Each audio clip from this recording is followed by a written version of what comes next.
Tape 2, February 22nd, 1996, Charlotte Farkas.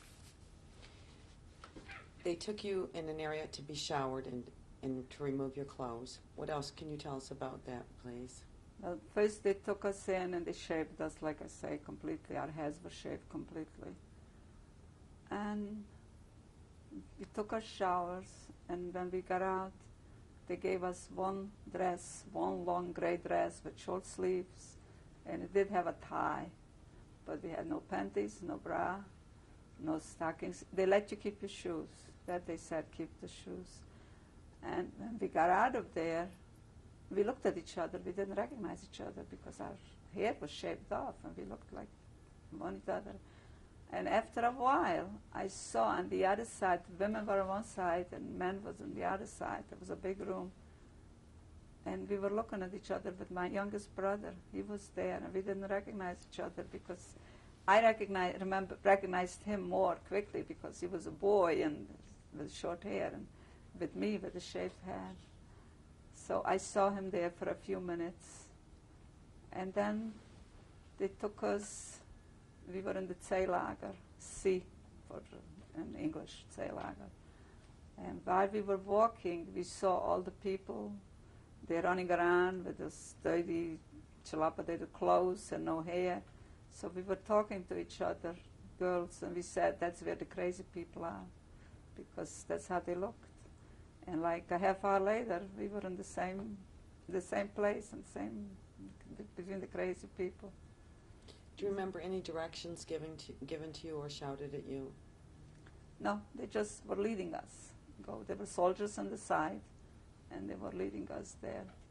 And we wound up in a barrack. There were like 1,000 or 1,200 women in the same barrack. Describe that barrack, please. It was long, and there were bunks on both sides, and there was like a narrow walk in there. There was like from bricks built a long narrow thing. I don't know what it was. It was like a long bench, but it was all through the barrack. And the bunks, it was 3 bunks, one on top of each other, 3 stories like. And there were 13 of us, and we slept like sardines, like 6 this way, the feet, and the other 7 that way. If somebody had to get up or turn over, all of us had to turn over because there was just no room. They didn't let you go to the bathroom when you had to. If you asked or what, you were beaten and hit. And they woke us up like 4 or 5 o'clock in the morning to stand to be counted. They called it sailor pal, to count you. Was that right soon after you arrived? Yes, right from the very beginning. And well, we got there during the day, so the first time we were counted was in the afternoon, like 4 o'clock in the afternoon they started.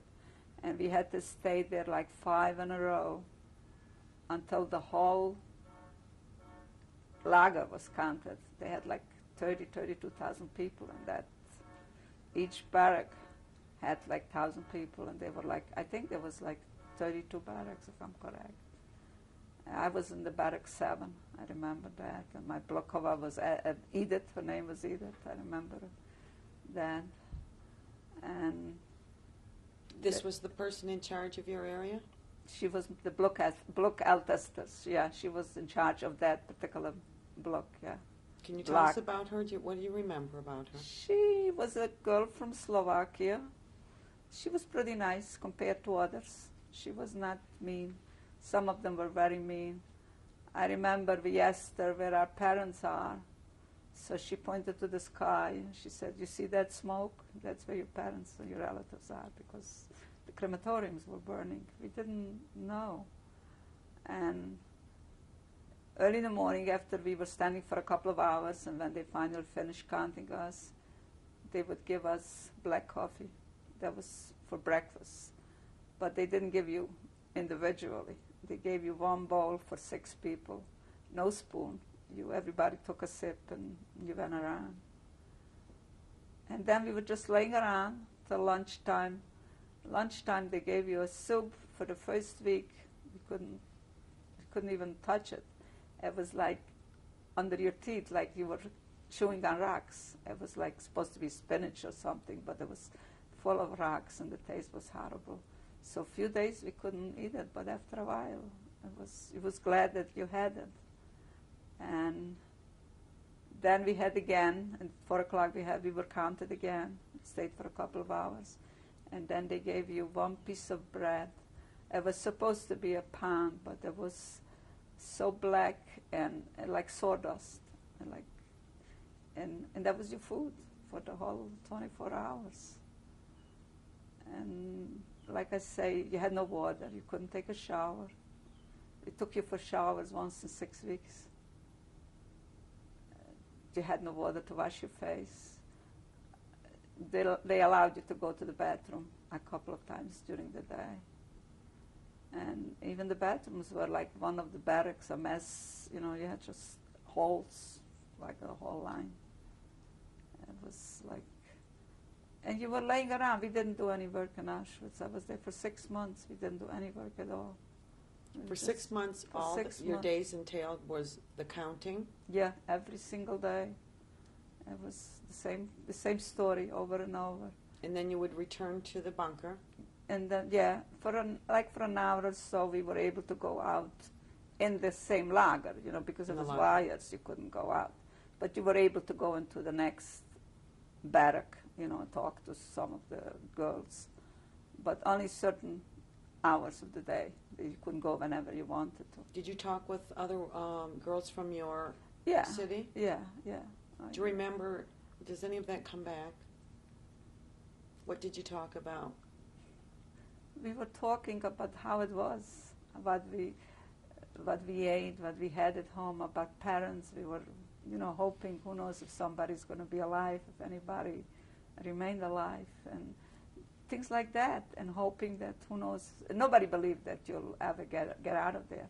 Nobody believed that. We all thought that we'll perish there sooner or later, because, and then every once in a while, Mengele would come and he would make selections. They took people away, some they took to the crematorium, some they took to different camps for working. Did you see him doing it? Yeah, I saw him a couple of times, yes. A matter of fact, I was wearing glasses, and I threw my glasses away because they were talking that anybody who limps or he has glasses or things like that, they would take you to the crematorium. So I threw away my glasses.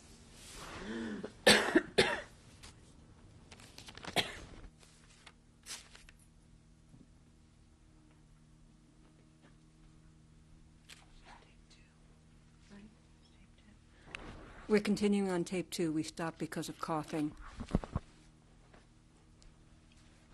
Mrs. Farkas, we were talking about the selection process that you witnessed at times. Can you elaborate on that?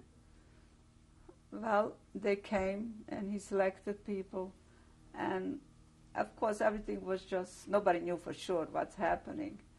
Some people, they said they're taking them to the crematorium. Somebody was sick right away, they took them away. And some people were taken away to different camps for working, for labor camps. And but whenever there was a selection, everybody was shivering because they didn't know where you're going to wind up. They separated sisters and cousins who were together.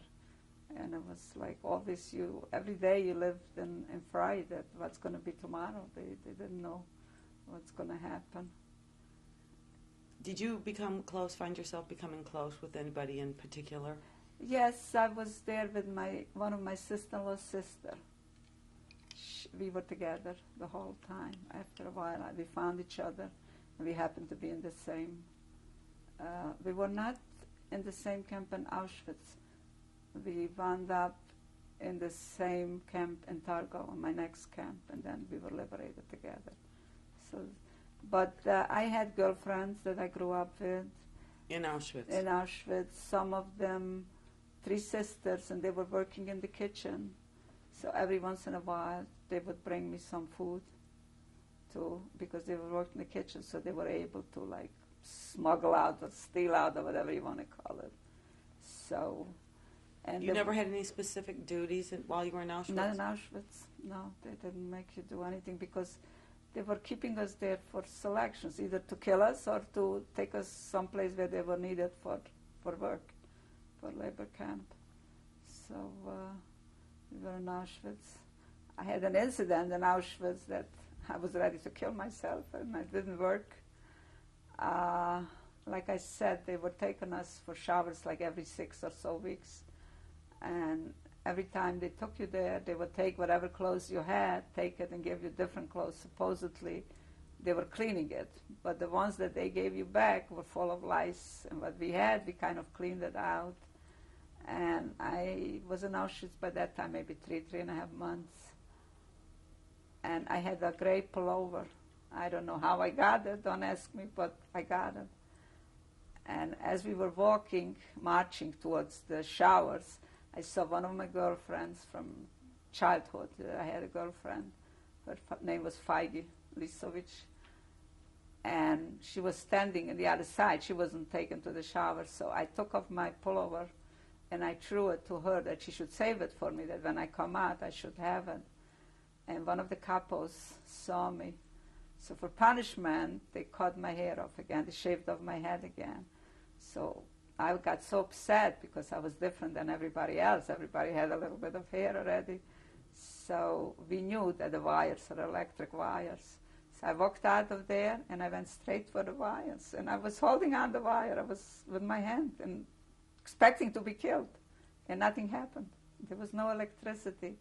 Afterwards, I heard saying that every 24 hours they had 1 hour that they shut off the electricity. And that was the hour I was meant to live. I couldn't believe it. I was standing there like a complete idiot. I wanted to die. I didn't want to live anymore. But I was meant to live, so here I am. So that was my incident in Auschwitz. And one time, we were there a little while already, and another commando of people came in from Poland. When they brought them in, they were already half dead. How they got there, I don't know. And at one afternoon, they were counting, and one person was missing. Between 30,000 people, one woman was missing. And we stood that day for 4 hours. Everybody was like dying, falling down. I fainted once also, not that particular day, but I fainted once when we were standing in line. Anyway, they found that woman. She didn't know. She was in the bottom bed, bunker, and it was dark, and she was so weak anyway and sick. And she was sleeping. She just didn't know. Well, when they found her, and just happens near me, that soldier was hurting her, kicking her with a rifle, hitting her. I don't know if she remained alive, but there was some scene. They did it specially. Everybody should see that what they could do. So that was like, you saw things and you see people dying in front of you, and it was like, it was horrible. It was like one of those, I don't know how you live through it, but you live. Now that I talk about it, when I talk with friends, I say, how did we live through that? It's impossible. But we did. And here we are to talk about it, yeah. And you mentioned that you had fainted once in the I town. fainted once when we were standing. It was an afternoon when they counted us, and it was very hot. In the morning it was very cold. It was freezing. It was 4 o'clock in the morning, and it was Poland. It was cold there. And then in the afternoon, it was hot from the sun, so one day I fainted. But nobody saw me, and I was all right. They didn't take me away, obviously. So you saw people fainting left and right and being taken away. You never saw them again. But it was, you lived like animals. You can't believe that people can live like that. It was worse than animals. We were treated worse than animals. Not to begin with, not to be able to take a shower for 6-7 weeks, or not to have a drink of water. I used to drink the black coffee in the morning. My throat was, you talk about coughing, my throat was so dry, and the coffee was really hot, black coffee, by the way, that it was burning my throat, but yet I was drinking it because my throat was so dry. I needed that drink. And until they took us away to Targa. That was 6 months later. And end of December. 1944. That was still 44. And we wound up in Targau, and that was the camp where we were working. And Targau was where, please? It was in Germany. It was 50 kilometers from Leipzig. That's all I can tell you. It was a smaller place. There was only 250 of us. How did they take you there? We went by train. You know, I don't remember. I think it was train. Yeah, it was by train, but it was a little bit better than... And it didn't take that long. It wasn't that long a ride. And we got there, and we thought that they took us to the hotel. Because, first of all, they gave us a plate, metal plate for everybody, their own plate, and a spoon. And everybody got like a little bed on their own with a mattress from straw, another pillow from straw, and a blanket to cover yourself. So after being 6 months in Auschwitz, that looked like world of a story or whatever. And there we went to work. We worked in a munition factory. We worked in different places. At one time, I remember we were working by big grenades. I had to pick one rolled down, and I got so scared. There was 50 kilograms, and I had to pick it up and put it back on the table. I did it. And for a long time, we worked by shells that they brought back from the front when they were fighting, and they had to be cleaned. So I was working like a big, like tub with acid was in it to clean the rust from that. It was a big room, a big factory, and there were different parts. You know, each girl worked someplace else. And mine was with acid. I had a big leather apron with gloves up to here and boots because it was very dangerous. So we worked a while by that. Then when they ran out from that, they took us just to give us something to do. So they walked us for over an hour. It was winter. It was very cold. And they brought us to a warehouse, and we were unscrewing little tiny grenades, and our fingers froze to the metal because it was so cold. So they tried, but the conditions were a little bad that we were able to take a shower every Saturday afternoon. And what did you have to eat? And the food was a little better. The bread wasn't as bad. It wasn't as like a rock, like a brick. And they gave us a soup. Sometimes there was tiny pieces of meat in it also. Same thing. In the morning, coffee, in the soup, and then the afternoon. Once in a while, I remember they gave us I think a couple of times, like a half a glass of milk. Once they gave us sugar, and I think once we had a slice of salami. But that was like I say, was the good part already. And that's where I got liberated. How many hours a day did you work? Do you remember? We got up in the morning. We were counted every morning there also. And then we had to walk like over an hour to the factory. And we got back by around 5 o'clock. So from like 8 till 5. And when we got back, we were counted again. And then they gave us the coffee or whatever. And then you were on your own. It was like, there we had running water. So you were able to wash yourself, even though it was cold, but still it was water. It was okay. But still, the clothing was horrible. You had no clothing, you had no winter clothes, and it was cold, and it was like... But compared to Auschwitz, it was good. Was there a particular person overseeing your area? Yes, there was an Oberschaftsführer, and they were like 5, 6 SS women. And they walked with us. You were locked up. You couldn't just go wherever you want, but inside. And the same thing with the bathroom. You had to say that you want to go to the bathroom. And do you remember any specific incidents that occurred? Nothing that terrible over there. I know there was an incident. A matter of fact, that Oberscharführer, he was hung by the Russians because I understand he was mistreating some of the girls there, sexually, I guess. And after we were liberated, we were in Leipzig, and we were talking. We got liberated by the Americans, but then the Russians came in, and we were telling them, and they found them, and they hung them. So We had a little bit of, and when we got liberated in Targo, the Americans were with us for a few days, and then they had to leave. And How long were you in Targo? Till April 26th. I got liberated April 26th, so that's like 6 months also. Were there any other jobs that you did during that time? No, that just in Targo where I worked. And so, and then we ran away from the Russians. We had to leave the Russians because they were also starting up with the girls. One soldier was sitting there with a gun to one girl. He wanted her and she wouldn't let him. So, but then somebody like got him away from her. And we got up early in the morning as soon as it started daylight. And we walked from Targau to Leipzig, 50 kilometers, to the Americans.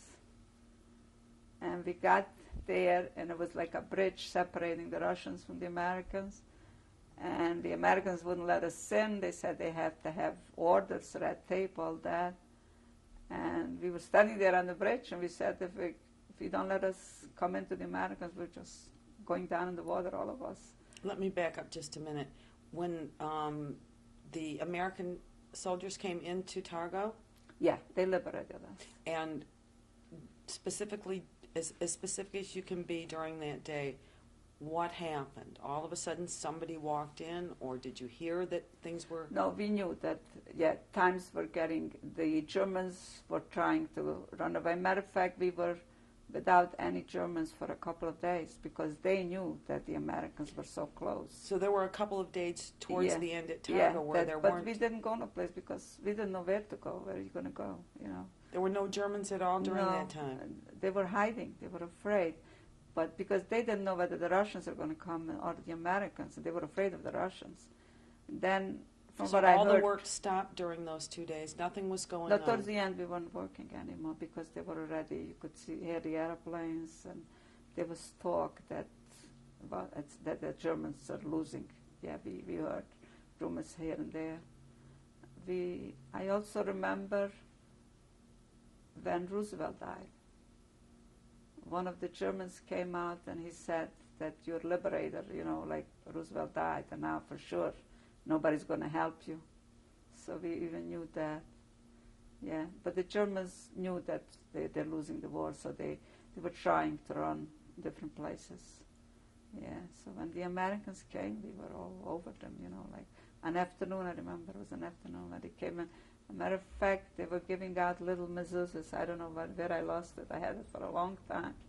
And they're giving out for all the people little mezuzahs there, and everybody was questions. This one had an uncle, this one had a this and that in America.